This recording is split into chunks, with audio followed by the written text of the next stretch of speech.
और आइए आगे बढ़ते हैं, बड़ी खबर का रुख करते हैं। कनाडा और भारत में तनातनी बढ़ गई है। कनाडा ने भारत में वीजा सेवाएं बंद की हैं। ये बड़ी खबर है इस वक्त की। मुंबई और चंडीगढ़ में वीजा सेवाएं बंद की गई हैं। बेंगलुरु में भी वीजा सेवाएं सस्पेंड की गई हैं।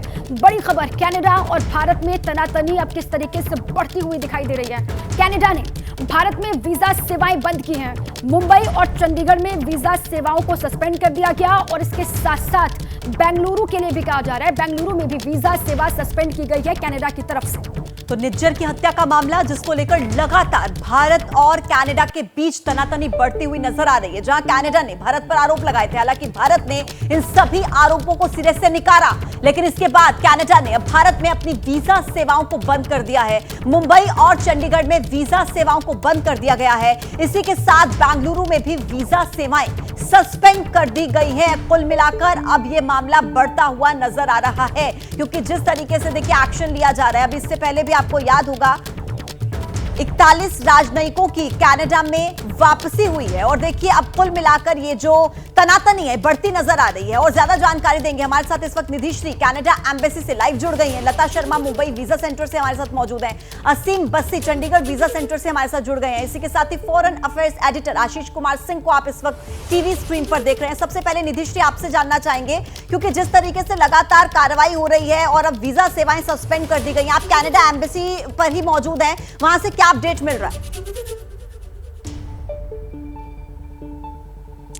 देखिए, इस वक्त मैं सबसे पहले बता दूं कि हाई कमीशन ऑफ कनाडा के बाहर मौजूद हूं और यहां पर पूरी शांति है। लेकिन जो कंसुलेट्स थे मुंबई, बेंगलुरु और इसके अलावा चंडीगढ़, इन तीनों सेंटर्स पर बंद कर दिए गए हैं। ये तीनों कंसुलेट्स बंद कर दिए गए हैं और इसका सीधा सीधा असर पड़ेगा उन लोगों पर जिनके वीज़ा इन तीनों सेंटर्स पर यानी इन तीनों कंसुलेट्स पर रिव्यू के लिए जाते थे, क्योंकि ये तीनों जो है वो हाई कमीशन के ब्रांच सेंटर की तरह मोटा मोटी समझा जाए मोटा मोटी शब्दों में, तो उस तरह से काम करते थे। और ऐसे में बड़ी संख्या में जो स्टूडेंट्स कनाडा जाते थे पढ़ाई करने के लिए, उनके जो एप्लीकेशंस है, वीज़ा एप्लीकेशंस, उनके रिव्यू किए जाते थे।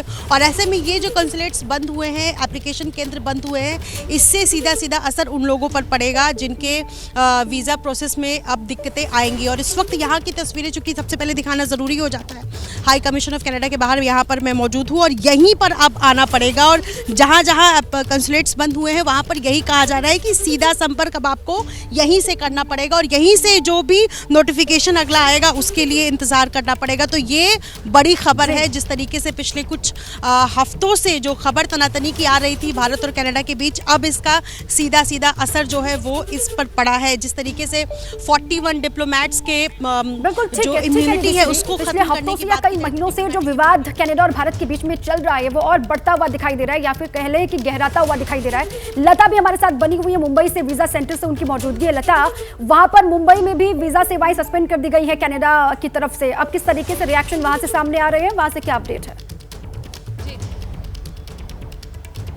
देखिए, देश की आर्थिक राजधानी है मुंबई और यहाँ पर वीज़ा एप्लीकेशन और काउंसलर जो सेवाएं हैं अगर बंद हो जाती हैं तो सबसे भारी असर स्टूडेंट्स पे पड़ता है, क्योंकि कई भारी संख्या में स्टूडेंट्स जो है मुंबई से जाते हैं। और अभी भी फिलहाल अगर हम कनाडा की बात करें तो यूनाइटेड स्टेट्स के बाद 40% के करीब जो भारतीय स्टूडेंट्स हैं वो कनाडा में रह रहे हैं। तो इसी कारण से आर्थिक राजधानी मुंबई में अगर वीज़ा एप्लीकेशन जो है बंद हो जाती है, काउंसलर सेवाएँ जो है बंद हो जाती है, तो फिर जो वीज़ा एप्लीकेशन है वो स्लो डाउन कहीं ना कहीं हो जाता है। और सबसे बड़ी दिक्कत जो भारतीय छात्र हैं उन्हें होती है। और अब जैसे कि एक टेन्योर खत्म होने आया है, नवंबर दिसंबर का समय है, तो जल्द ही जनवरी फरवरी से जो यूनिवर्सिटीज़ हैं उसमें एप्लीकेशन शुरू होगा। तो इसी कारण से सबसे बड़ी दुविधा उसमें है। फिलहाल वीज़ा एप्लीकेशन की अगर हम आपको बात करें तो यहाँ पर जब उनसे क्वेश्चन किया गया कि कई सारे स्टाफ्स हैं, उनसे पूछा गया तो कह रहे हैं कि अगर कोई भी आपको क्वेरी है तो ईमेल के जरिए बात करें। और सारी जो सेवाएं हैं अब दिल्ली में मेन हेड ऑफिस जो है कनाडा कॉन्सुलेट का वहीं से होगा, और मुंबई में, चेन्नई में और बेंगलुरु में जो 3 प्रमुख शहर हैं उसमें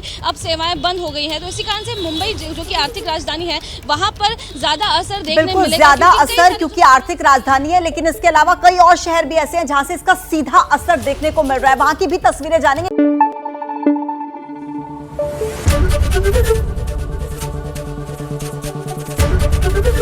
एबीपी न्यूज आपको रखे आगे।